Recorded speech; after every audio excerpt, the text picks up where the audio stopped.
চ্যানেলে সবাইকে স্বাগতম। আশা করি সবাই ভালো আছেন। আজকের যে তদবিরটা নিয়ে আসছি সেটা হচ্ছে গিয়ে স্বামীকে বাধ্য করার তাবিজ।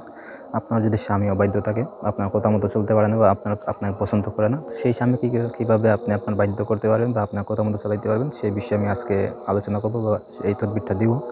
একদম সহজ মাধ্যমে আপনারা এটা দেখলে বা বুঝতে পারবেন। তো কীভাবে সেই কাজটা করবেন সেই বিষয়ে বলব।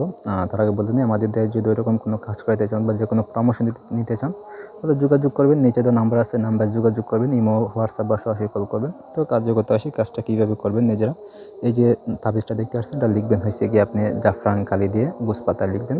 রোজ শনিবারে মোট এই একটাই তাবিজ লিখবেন, ঠিক আছে? তাবিজের ঠিক নিচে অথবা তাবিজের উল্টা সাইডে দিবেন হচ্ছে গিয়ে স্বামীর নাম, আপনার নাম, দুজনের সঠিক নামটা দিবেন, দিয়ে আপনি এটা লিখবেন।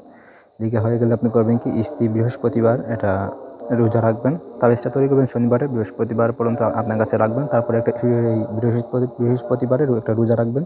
সন্ধ্যার সময় যখন ইফতার করবেন, তখন ইফতার করার পর ওই তাবিজটির সঙ্গে ধারণ করবেন, মানে আপনার হাতে অথবা কোমরে বা শরীরের যে কোনো একটা জায়গায় এই তাবিজটা আপনি ধারণ করবেন, মানে শরীরে বেঁধে ফেলবেন। তাহলে ইনশাআল্লাহ দেখবেন স্বামী আপনার বাধ্যগত হয়ে যাইব, ঠিক আছে? তো কাজটি করার আগে অবশ্যই নিজের শরীরটা বন্ধ রাখবেন। তার আগে আপনি পাক পবিত্র থাকবেন। পাক পবিত্র হয়ে এই কাজটি করবেন। শনিবারে সন্ধ্যার পরে এটা লিখবেন জাফরান কালি দিয়ে পাতায়। লেখা হয়ে গেলে বৃহস্পতিবার আপনি রোজা রাখবেন। রোজা রেখে ইফতার করার পর, ইফতার করার সঙ্গে সঙ্গে আপনি তাবিজটা আপনার শরীরে বেঁধে ফেলবেন বা ধারণ করে ফেলবেন, ঠিক আছে? তাহলে দেখবেন আপনার যদি স্বামী যতই বদমেজাজি হোক, যদি আপনাকে অপছন্দ হোক বা আপনার কথা একদম না মানুক, দেখবেন 1 সপ্তাহের ভিতরে সে একদম লাইনে চলে আসছে, আপনার বাধ্যগত হয়ে গেছে। তো এই হলো আজকের তদবির। ধন্যবাদ সবাইকে। ভালো থাকুন, সুস্থ থাকুন।